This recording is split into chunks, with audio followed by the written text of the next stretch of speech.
Tonight, the New York Mets bats came alive, and I was lucky enough to see it in person.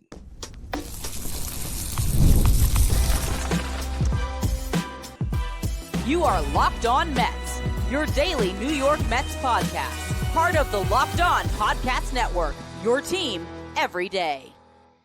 Hello to all you amazing Mets fans. You're watching Locked On Mets, part of the Locked On Podcast Network, your team every day.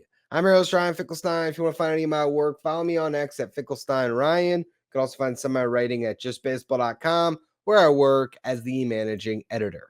Today's episode is brought to you by FanDuel. Right now, new customers can get $200 in bonus bets when your first $5 bet wins. Well, I had an absolute blast tonight going down to Miami to catch Mets versus Marlins with my dad.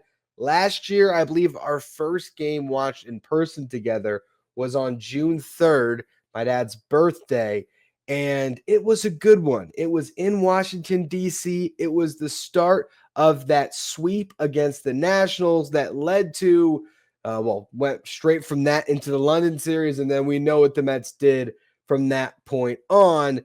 Not to say that we brought the luck, but I will say, we were there for when the magic turned, and maybe, just maybe, we just caught the beginning of a magical season tonight as we saw the Mets bats absolutely come alive, thanks in large part to a big swing off the bat of Pete Alonso. But there was 4 home runs tonight, all of them majestic. It was a blast. First things first about this game.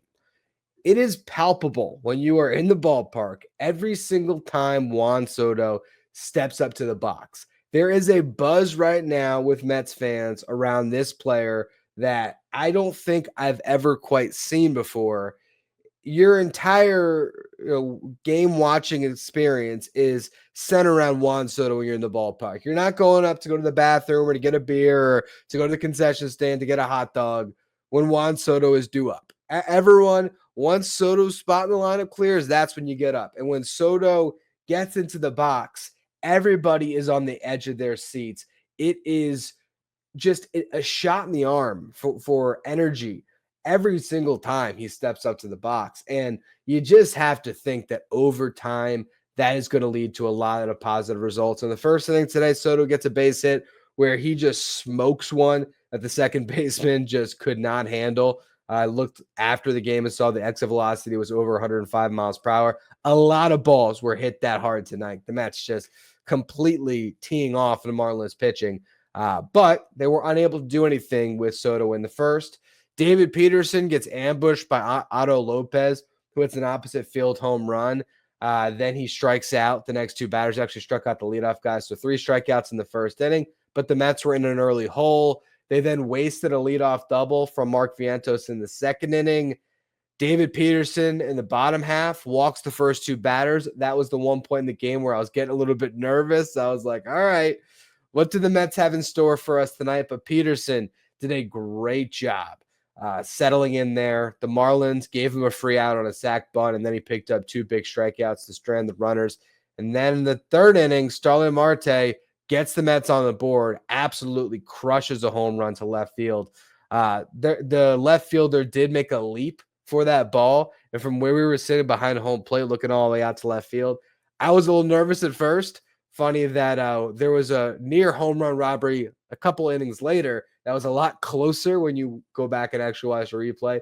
But from our seats, I was thinking, did that get out? It did. That tied the game for the Mets. Juan Soto then gives one a little bit of a ride right after that. If you're watching at home, it just looked like your casual fly out.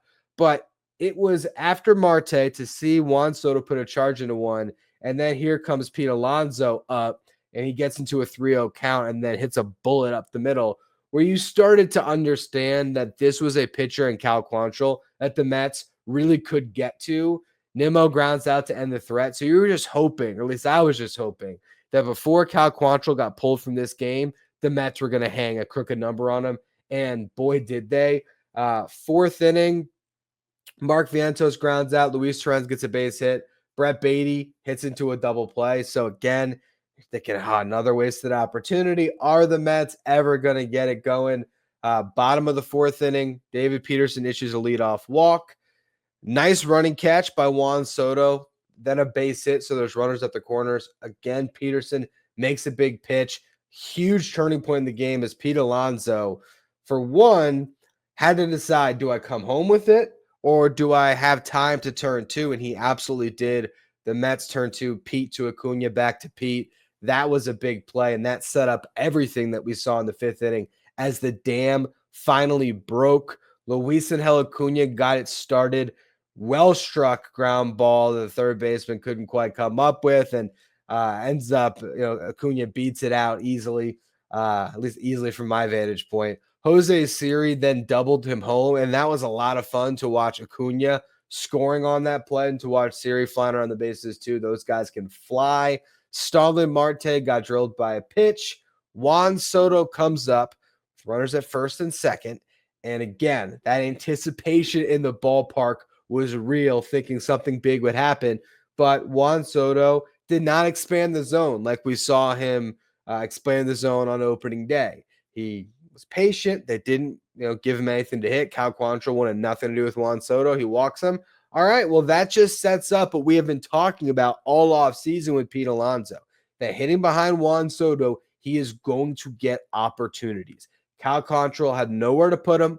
Bases are loaded. Eventually, he had to come to Pete, and Pete was not chasing. He was not over aggressive, knowing that he had Cal Quantrill right where he wanted him, and knowing that he might pitch around him a little bit, trying to get Pete Alonso into a pitcher's count. Pete get the bat in his shoulder, got into a 3-1 count, hit a rocket foul that, just a loud, foul ball, but one that, was a towering shot into the stands where you just knew, okay, man, if Pete can get a hold of one, it's going to be special. A couple pitches later, he does, after fouling off another one to hang into the at-bat, and he just demolishes a baseball to right center field. Crowd goes crazy, grand slam, and you just knew the Mets were going to win this game from that point on after Pete broke it open, and it only continued from there. A couple of batters later, after Brandon Nimmo lined out, Mark Vientos walked, Luis Torrens hit that near home run robbery, but it wasn't a robbery. Hits off Derek Hill's glove, goes over the center field wall for a 2-run shot. Mets are up 8-1. An inning later, Pete Alonso drew a 2-out walk, and then Brandon Nimmo gives one a ride for his first home run of the season. 10-1 Mets, and everyone went home happy. It was an awesome game to be in the ballpark for, to see the Mets just go to town on the Marlins and pile on runs. I talked about it on yesterday's show. This was a Marlins team that was riding high after 3 walk-off victories, but against, another bad team in the Pirates. And the Mets had to take the opportunity tonight to show the Marlins who the better team was and to really grab the momentum for the rest of this series, set that tone. The next game's not going to be as easy because you're going up against Sandy Alcantara. But when it comes to the Marlins lineup, I think the Mets pitching could really handle business. And, I think Kodai Senga should have his way with the Marlins tomorrow. I want to talk about the pitching side of things for today, what I saw from the Marlins at bats, and particularly what I saw from David Peterson. So we'll get to all of that in just a minute. First, though, quick word from our sponsors. Today's episode is brought to you by FanDuel. March Madness is here, and FanDuel is giving you a chance to get in on the action like never before. Right now, new customers can get $200 in bonus bets when your first $5 bet wins. That's 200 extra bucks to use on everything from buzzer beaters to who's going to cut down those nets. And it's not just college basketball. You have NBA action still going on. You have the MLB season in full swing. All of that can be found over at FanDuel. And the FanDuel app is super simple to use. When I win, I get paid instantly, so there's no waiting around. And remember, again, you win your first $5 bet, you're going to get $200 in bonus bets guaranteed. Visit FanDuel.com to get in on the college hoops action all tournament long. If you're watching on YouTube today, do me a favor and hit that subscribe button. Help us get to our next goal of 13,000 subscribers. All right, so let's talk about the pitching side of things today. I thought David Peterson was so fun to watch. his ability to pitch out of tight spots is really impressive. And this stuff just plays.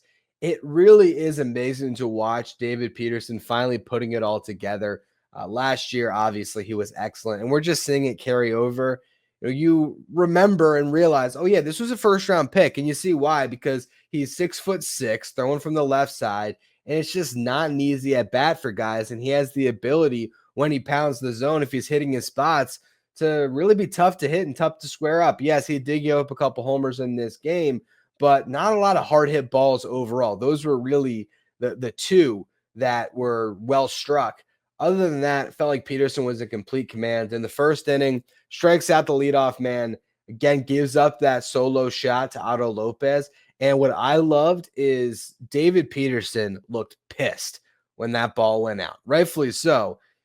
He was probably not expecting that Otto Lopez could go opposite field like that. And he did miss his spot a little bit up, but you're not really anticipating that this second baseman for the Marlins has that kind of juice to him. And you saw David Peterson just attack after that. Throwing his best pitches. He strikes out the next two guys on 6 pitches, and he reaches back and grabs 95 miles per hour to strike out Derek Hill, just blowing it by him. So I loved seeing Peterson pitch angry there. Again, in the second inning, I mentioned it in the last segment, but he walks the first 2 batters, gets that free out on the sac bunt, which I thought was a big mistake by the Marlins. Granted, it was their backup catcher. Was it Liam Hicks, if I'm not mistaken? Not much of a hitter, but still, you gave David Peterson a free out after he walked a couple of guys, and that seemed to settle him right in. And he strikes out the 8th and 9th hitters, gets out of that jam. Third inning, after giving up that home run to Otto Lopez, he faces him again, and he hit that ball again up and away, opposite field. What does David Peterson do? He pounds him low and in and strikes him out. And I felt like there was a little bit of purpose behind that strikeout for Peterson.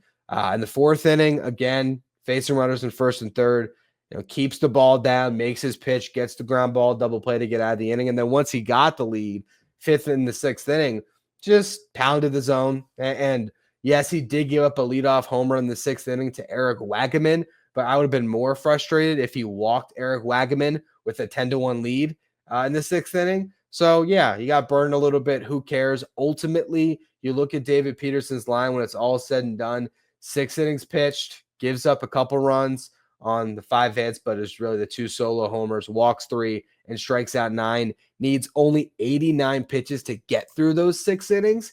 And remember, in my bold predictions episode, I said a prediction that I will make, but that's not bold and doesn't fit the criteria, is that David Peterson's going to lead this team in innings pitched. And I think he proved why that's going to be the case tonight, because he has this ability to have some quick innings, to pile up 9 strikeouts, get through 6 innings, and not even touch 90 pitches.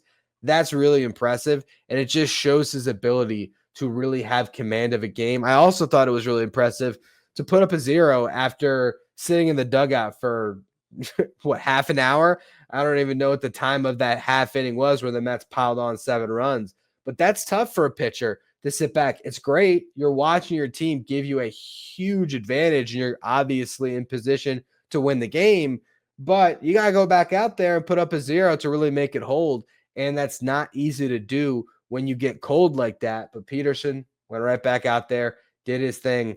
It's not the best team to square off against. I obviously will be curious to see how David Peterson's stuff plays once he faces some better lineups. I really felt like outside of Otto Lopez, Xavier Edwards, I don't even necessarily think his at-bats were that great today.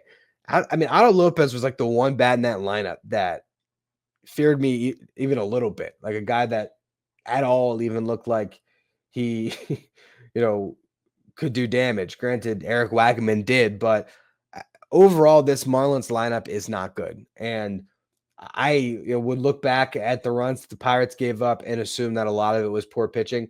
Granted, the Marlins did show a little bit of fight in the 9th inning. Huascar Brazaban was the bridge to that 9th inning. I thought he was going to end up just saving the game because, for those of you who don't know, if you pitch the final 3 innings of a game, regardless of how big of a lead it is, it counts as a save. I thought Braziman was just going to take it the distance, especially after the first inning he pitched, where it only took 10 pitches to get through the frame. But the second inning was a little bit more heavy lifting because he hit a batter, gave a base hit, and still put up a 0, but required about double the pitches. I think he ended with like 28 or 29. And with that big of a lead, I guess, Carlos Mendoza decided, we'll throw Danny Young out there for the final inning. And Danny Young got 2 quick outs, but the Marlins were able to claw a little bit. Walk issued by Danny Young, falls behind a couple of hitters who end up getting base hits, gives up 3 consecutive hits, and the Marlins put a couple of runs on the board, but he finally put an end to it, striking out Derek Hill. I did think, Griffin Conine coming off the bench, he had some good at-bats. So I do wonder if the lefties that we might see against Kodai Senga are a little bit better than some of the righties that were in the lineup for this one. Because I don't think the Marlins right-handed lineup is the best. Not that the left-handed one's that much better, but like I will say again, Griffin Conine's at-bats at the end of the game looked a little bit better, particularly bulleting a single in that 9th inning. But overall, this is a Marlins team that should not be scoring runs against you. A ton of runs against you, especially when Kodai Senga's on the mound. So as we look towards tomorrow, Kodai Senga should handle business, and he has a nice soft landing spot for his first outing of the year to go out there, pile on some strikeouts, put up some zeros, and match Sandy stride for stride. And the Mets' job against Sandy is just going to be to wear him down and hopefully get him out of the game, because once you get into the underbelly of that Marlins bullpen, as we saw tonight, you'll have the ability to score some runs. So the Mets are in a great position in this series. What I want to talk about to close the show, though, is the fact that I got to see Brett Baty and Luisangel Acuna live in a big league game, and I want to talk about what is still right now an ever, expanding and evolving competition between these two guys for a roster spot, because eventually Jeff McNeil is going to come back from that oblique strain, and somebody is going to be a roster casualty. I want to tell you what I thought about both of those guys from watching them up close and personal. First, though, another quick word from our sponsors. Today's episode is brought to you by Supply House. Get supplies you need from the site that's made for skilled trades, Supply House. Whether you're in plumbing, HVAC, or electrical work, Supply House is the reliable way to order products online. Their easy-to-use website is packed with helpful resources and the latest product info to help you get the job done right. Plus, with a complete inventory of over 200,000 parts from 400 plus top brands, you'll find exactly what you need delivered fast from coast to coast. Need help with an order? Supply House offers expert support and industry-leading service, so you'll always talk to a real person. And for trade pros looking for an extra edge, their free Trade Master program offers exclusive perks like a dedicated phone line, free shipping, and discounts on every order. Thousands of skilled professionals are already taking advantage. Now's your turn. Join the Trade Master program today at supplyhouse.com/TM and start ordering plumbing, HVAC, and electrical supplies with just a few clicks. Plus, use the promo code SH5 for 5% off your first order. That's supplyhouse.com.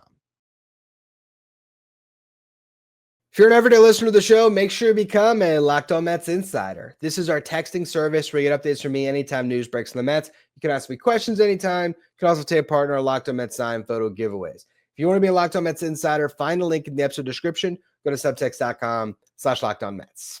Now tonight, I got to watch both Luisangel Acuna and Brett Baty up the middle, as Francisco Lindor was out of the lineup due to the birth of his son. He was not put on paternity leave, which is a little bit surprising. Right, the news comes out, the lineup comes out, and you see Starling Marte is batting leadoff, and he's DH. And you have probably seen the social media posts earlier in the day that Francisco Lindor and his wife welcomed the birth of their first son. Congratulations to them. But there was no news about Lindor going on paternity leave. I think he absolutely would have been justified to go on paternity leave and take a couple of days and let the Mets play the Marlins without him. But I guess that's just not how Lindor is wired. I'm sure he's going to be in the lineup against Sandy on Tuesday. But we got a chance to watch Acuna and Baty play together up the middle. And, I didn't really take much of anything defensively from watching the two of them. But what I will say is, looking at their at-bats, Brett Baty had the better at-bats. And I don't know if it's just me and the way I'm viewing Baty, knowing how many Mets fans have been split on him, knowing his struggles of the past, or if it really is true. But again, this could be me reading something that's not there, but it does feel like Brett Baty, even though he had good at bats, it seems like he's not completely comfortable. And I could be way off base with that. Acuna goes up there and it's free swinging. That's not a good thing necessarily. But I don't think that Acuna has any bit of imposter syndrome standing in the box. Brett Baty, I don't know. And when I went back home and reviewed all of the at-bats again, and you see how they worked, it's like, oh yeah, what I was viewing in person as far as Baty controlling the strike zone a little bit better, that was true, that was real. Again, to me, and it could be completely off base, I don't think he has gotten that confidence in big league games just yet. And I hope it comes soon because there's so much more pressure on Baty's bat. Because when McNeil comes back, Luisangel Acuna is the more natural complement. He's right-handed. You can platoon those guys. Acuna can back up third, short, and second. He can give you a pinch runner off the bench. Like, as a bench piece, Acuna makes more sense to be on this team. Who's the better hitter right now? I think it is Brett Baty. First at bat, Baty works a full count, then he flies out. Acuna got nothing near the plate, and he was chasing one of those pitches. It was a 2-1 count, and the ball was up by his head, and he somehow got a piece of it. And I turned to my dad, and I almost said, I guess that's a good piece of two-strike hitting, until I remembered and realized, oh, wait a minute, it's a 2-1 count right now. He should be 3-1, but he swung at a ball up at his eyes. And, again, it was impressive that he got a piece of it. I'm like, he's trying to hang in the at-bat. So if it was a 2-2 count and that was him just trying to hang in there, I was really impressed that he got bat on ball. But it wasn't. It was a 2-1 count. He should have been sitting 3-1 where he could potentially draw a walk and use his speed on the bases. Instead, he ends up with a 2-2 count. Eventually, it goes full. He grounds out. Second at bat for the two of them. Brett Baty comes up first again, obviously. Should have been sitting 2-0 in the at bat, but bad call. He's sitting 1-1 instead. Fouls off a really good backdoor curveball. Then, protecting in a 1-2 count, he hits into a double play ball. Not a great result, right? Acuna leads off the next inning, which is the fifth inning. That's the big rally for the Mets, and he sparks that rally. Hits the ball hard, beats out the infield hit. Mets do all the magic behind him with, the Pete Alonso grand slam, Terrence homering, all that good stuff. It all ends up with Brett Baty back in the box at the end of the rally, where now the Mets are not in any pressurized situation. They're winning big. Brett Baty gets into a 2-1 count, looks at a pitch that he absolutely could have crushed, a good pitch to hit. Count goes even. And Brett Baty calls time and he takes a deep breath. And I really felt like in that moment, he knew I should have swung at that. And I think he maybe felt or realized he was overthinking or whatever it was. And he was able to take that deep breath, calm himself, and he rips a double into left center field. I think if Brett Baty gets out of his head and just trusts his instincts and trusts his eyes up there, because he has good eyes and he continues to get himself into pretty good situations, he is eventually going to start to come through. I just hope that he has enough runway before Jeff McNeil comes back to showcase what he can do, because I really think upside offensively at second base this year, the Mets might not have a better option offensively than Brett Baty, because I think there's more power and things to dream on with Baty than Jeff McNeil. I don't think that Acuna is giving you great MLB quality at bats just yet. He's still a bit of a free swinger. He's going to put bat on ball a bunch, but how much does that result in hits when you have major league fielders, out there that can get you out on those ground balls? And I just don't know how much he's going to be driving the baseball. he ends up his fourth at bat of the game.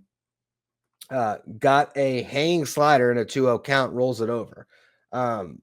Again, watching the at-bats live, studying them after, I feel like it's pretty clear that Brett Baty had better at-bats, but it was Acuna on the front end of the 7-run rally. It was Baty on the back end hitting a double, and the game was already decided. And so the narratives can kind of continue to build and follow how they have been going of Acuna is ready for the moment. Baty is not. Is that true? Is that based on reality? Who knows? We'll find out. And I'm excited that Baty still has more runway here to get a bunch of at-bats and prove that what he did in spring training is for real. I believe that Brett Baty's bat is legit, but at the same time, I also think he has some mental hurdles to get over because all he has known in the big leagues is struggles. And even though you have a great spring training, that still does not equate to success in the regular season. And I think Brett Baty, whether it's with the Mets or if he ends up being a change of scenery guy, I think eventually he's going to see that big league success. And once he does, and he gets his head out of the mix, and he just trusts himself, I think he's going to end up being a really good hitter in the big leagues. I just don't know if he's going to have enough time and runway this season on this roster to do it, because if he does have struggles for the next 2 weeks and Acuna is, maybe even on par with him or just a little bit better, when the Mets have to make a decision when Jeff McNeil is coming back, the more ideal roster fit is going to be to keep Acuna because he's right-handed and because he can be your backup shortstop. So we'll see if Baty can take advantage and prove that he deserves to stay, because I don't think that he gains anything from going to AAA. I think Acuna can gain a lot from going back to AAA and getting at bats every single day and working on his game, because he still has such a high floor defensively and such a high floor with his speed. If he can just have a better approach in the box, get himself into more hitters' counts by not being such a free swinger. For one, he might draw some more walks, which is him getting on base more, but he's also going to get more pitches to hit. I fear that if Acuna is in the big leagues for a while, pitchers are just going to throw a bunch of junk at him and let him get himself out. And I think he might do that a little bit, but we'll see. It's early for both of these guys. And the good thing is they're getting some opportunities to play. Other notes from watching this lineup today: Jose Siri is just more exciting and electric than Tyrone Taylor. So I'd like to see Siri be the starting center fielder for a while, just to see what type of spark he can provide, to see him get comfortable in the box, because his speed, his power, it's fun to watch. The guy's electric. Luis Torrens is swinging a hot bat right now. He's hitting the ball hard pretty much every single time. And I think the Mets are missing Jeff McNeil a lot more than Francisco Alvarez, because Torrens is really holding his own. He's still a great defensive catcher. He's got a strong arm, and he's swinging a really good bat. And with the off days the Mets have, you don't have to see Hayden Senga forced into the lineup. We might see him start the final game of this series because it's kind of a day game after a night game, but it's a 4:40 start. I wouldn't be surprised with the off day on Thursday if the Mets just let Torrens keep on playing. He looks really good. He does. Sandy versus Senga tomorrow. That's going to be interesting. Oh, yeah, one last thing. Or today as you're listening to it. Alex Canario. He did get claimed. The Mets traded him to the Pirates for cash. No surprises that some team was going to claim him. So Alex Canario, no longer a New York Met. We'll see how he does in Pittsburgh. The bottom line with Canario, this is the type of player that the rules are in place for. What I mean by that is the roster rules are set up in a way that when a guy's out of options and they are on 40-man rosters, they have to be on the active roster. Alex Canario is a big league hitter, or he deserves the opportunity to prove that he's a big league hitter. The Cubs didn't have room on their they didn't have room on their active roster, so they had to make a move. The Mets took an opportunity to take a chance on him, because who knows what could have happened in spring training. Starling Marte, Jesse Winker, Brandon Nimmo, they all had injuries in camp. They all made it out of camp healthy, though. So the Mets didn't have a roster spot, and so he ends up back on waivers, and he gets claimed because he should be in the big leagues. I don't think this is the Mets making a mistake and losing him. I just think this is what was always going to happen if the Mets outfielders were healthy. And so now we see what he does in Pittsburgh, a team that could probably use him a lot more than the Mets can, and is most likely going to get a chance to play a lot. So good for Canario. Again, the game tonight, Mets Marlins, Sandy versus Senga, best pitching matchup you're going to see this series. Hopefully the Mets bats can wear on a very good starting pitcher in Sandy. Make it tough on him, have long at bats, grind it out, because if you can get into that bullpen, you can absolutely do damage. And we'll see Kodai Senga pitch for the first time against a lineup that he should absolutely dominate. So it's going to be a fun one. I'll be back tomorrow to cover it all for you. And for those of you who might still be a little bit confused with what's going on with the postcast, this is something new that we started, I think it was September last year. Chris Schubert does the postcast. Doesn't impact, if you've been a long-time listener to the show, the Locked On Mets content that you're getting. Every single morning, 6 a.m. on YouTube, there will be a new edition of Locked On Mets, a 30-minute show, and it'll be up on your podcast feed a little bit before that. The postcasts, which are always labeled postcasts, hosted by Chris Schubert, is a live reaction right after the game. So tonight, if you were fired up, Mets just won 10-4, I was driving back from the game, you could have tuned into Chris and gotten that fill of instant reaction content. And those shows are typically going to be around 15 to 20 minutes. So again, Locked On Mets postcasts are labeled as such, hosted by Chris Schubert. Any other show that doesn't have postcasts in it, hosted by me. And if I go live after the game, which I will do at times, we can both go live at the same time and you can pick your poison. So just want to continue to clarify for those of you who might be a little bit confused as you're seeing a new face on the channel for YouTube or a new voice on the feed for your podcast feeds. Anyway, that's going to be all for today's show. As always, thank you all for listening. Make sure you follow, rate, and review wherever you get your podcasts.